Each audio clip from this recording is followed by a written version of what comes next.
Capítulo 16. Empezó a caer una lluvia helada, y los borrosos faroles surgían fantasmales en la empapada bruma.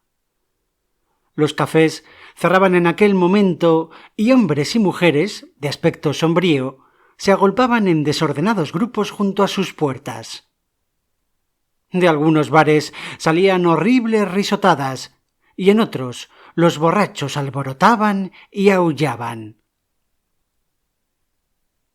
Reclinado en el asiento del Simón, con el sombrero echado hacia adelante, Dorian Gray contemplaba con ojos impávidos la sórdida vergüenza de la gran ciudad. Y de cuando en cuando repetía para sí las palabras que Lord Henry le había dicho el día en que se conocieron. Curar el alma a través de los sentidos y los sentidos a través del alma.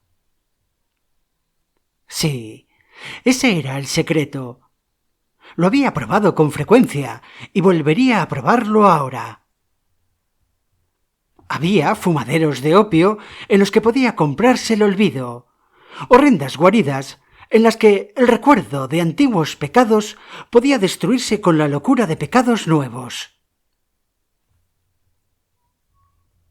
La luna colgaba muy baja en el cielo, como un cráneo amarillo, y de tanto en tanto un inmenso nubarrón informe extendía un largo brazo tapándola.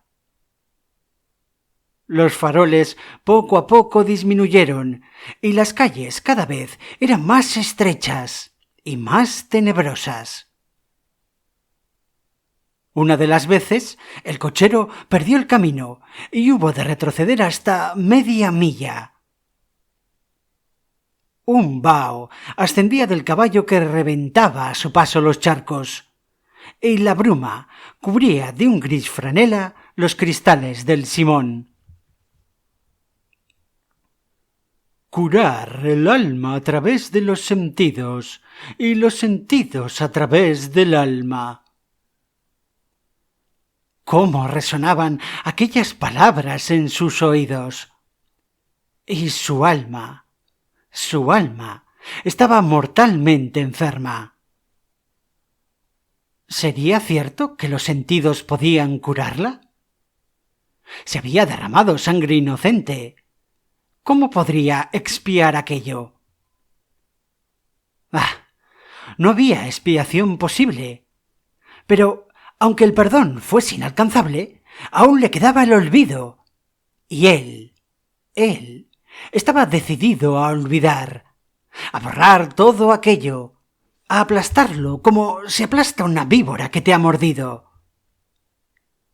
Realmente, ¿con qué derecho le había hablado así Basil? ¿Quién le había nombrado juez de los demás? Había dicho cosas atroces, horribles e intolerables. El coche avanzaba con dificultad y a su parecer cada vez más lentamente. Levantó el cristal y le gritó al cochero que acelerase. Una horrible ansia de opio lo corroía. Le ardía la garganta y se retorcía las delicadas manos. Pegó con furia al caballo con su bastón y el cochero se echó a reír y fustigó al animal. Él rió también. Y entonces el cochero enmudeció. El camino parecía interminable, y las calles eran como la negra tela de una araña extendida. La monotonía se hizo asfixiante, y al espesarse la niebla, sintió miedo. Después pasaron por solitarias fábricas de ladrillos. La niebla era allí menos espesa, y pudo ver los extraños hornos en forma de botella, de los que salían lenguas de fuego como anaranjados abanicos. Un perro ladró a su paso, y a lo lejos, allí en la oscuridad, chilló una gaviota errante.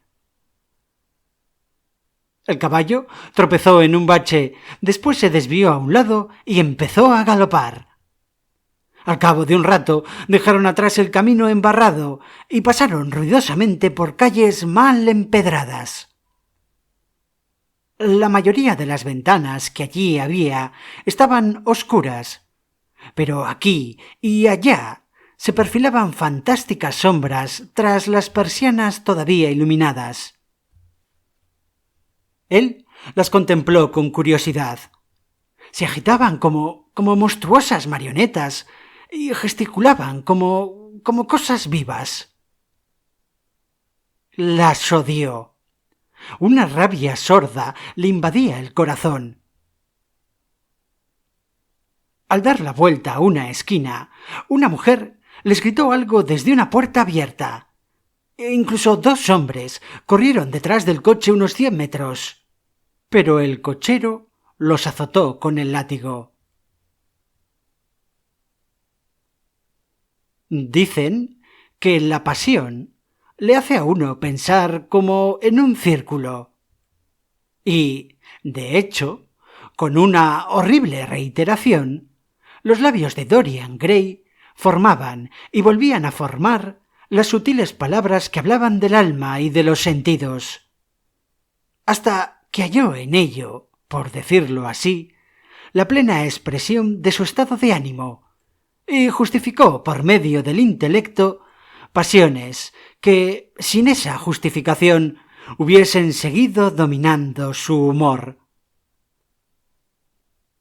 Ese solo pensamiento se arrastraba de una a otra célula de su cerebro, y el salvaje deseo de vivir, el más terrible de todos los apetitos humanos, se impuso en cada uno de sus trémulos nervios y fibras.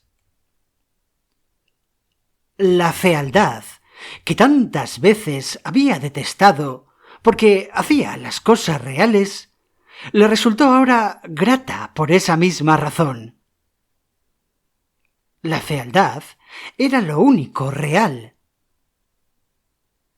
Las soeces peleas, el repugnante tugurio, la cruda violencia de una vida desordenada, la misma vileza de los ladrones y los proscritos, eran más vivos en el intenso realismo de su impresión que todas las gráciles formas del arte, que las soñadoras sombras de la poesía. Eran lo que él necesitaba para el olvido. Pasados 3 días volvería a ser libre. Sí. De pronto, el cochero detuvo de un tirón el caballo al final de una callejuela oscura. Por encima de los tejados bajos y las dentadas filas de chimeneas asomaban los negros mástiles de los barcos. Guirnaldas de blanca bruma se enroscaban en sus vergas como fantasmales velas. —¿Es por aquí, señor? —preguntó la voz ronca por la ventanilla. Dorian se estremeció y miró a su alrededor. —Sí, aquí está bien —contestó, y apeándose apresuradamente dio al cochero la propina prometida y se dirigió hacia el muelle. La linterna de popa de un enorme vapor mercante brillaba aquí y allí. La luz barría el pavimento y se quebraba en los charcos. Un resplandor rojizo salía de un vapor de altura que estaba alimentando la caldera, y el empedrado fangoso parecía un impermeable mojado. Apretó el paso hacia la izquierda, mirando a su espalda de cuando en cuando para ver si lo seguían. Al cabo de 7 u 8 minutos llegó a una casucha embutida entre 2 míseros talleres. Una lámpara iluminaba una de las ventanas de arriba. Se detuvo y llamó de un modo especial. Poco después se oyeron pasos en el corredor y un ruido de cerrojos descorridos.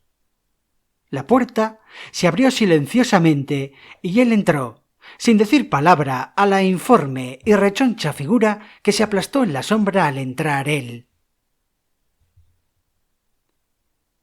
Al final del vestíbulo colgaba una andrajosa cortina verde que agitó el viento racheado de la calle.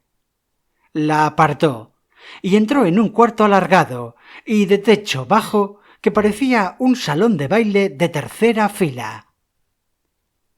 Unos mecheros de gas de estridente llama se alineaban junto a los muros, reflejándose y distorsionándose en los espejos manchados de moscas. Unos grasientos reflectores de latón, colocados detrás, formaban vacilantes discos de luz. El suelo estaba cubierto de un serrín ocre, pisoteado y mezclado con barro, salpicado de oscuros círculos de vino. Unos malayos, acuclillados junto a un hornillo de cisco, jugaban con dados de hueso, descubriendo al hablar los blancos dientes. Y en un rincón, con la cabeza hundida entre los brazos, había un marinero, tendido sobre una mesa. Y ante el mostrador, pintado chillonamente, que ocupaba un lado entero del local, dos mujeres ojerosas se burlaban de un viejo que restregaba las mangas de su abrigo con una mueca de repugnancia.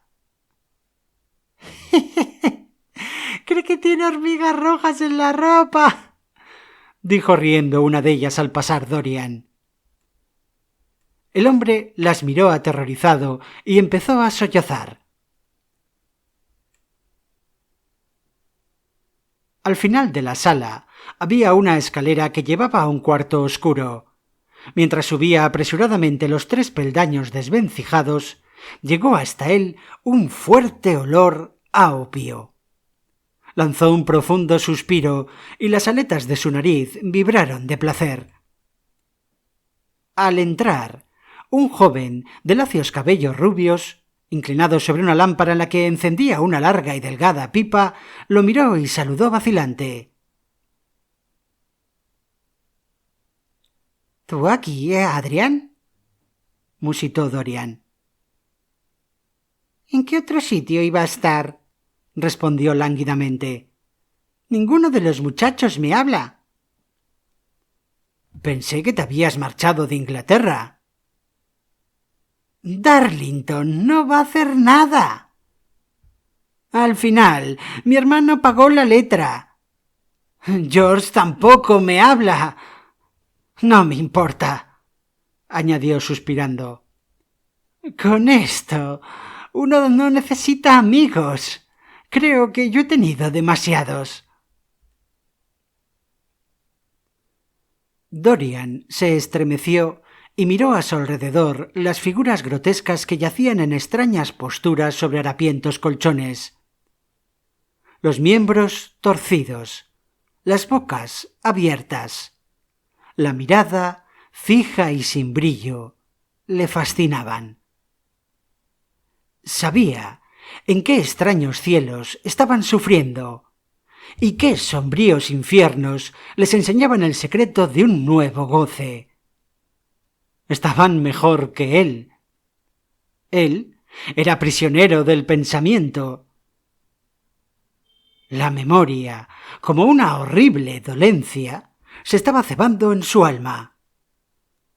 De cuando en cuando le parecía ver los ojos de Basil mirándole. Sin embargo, no podía quedarse allí. La presencia de Adrian Singleton le turbaba. Necesitaba estar en algún sitio donde nadie le conociera. Necesitaba escapar de sí mismo.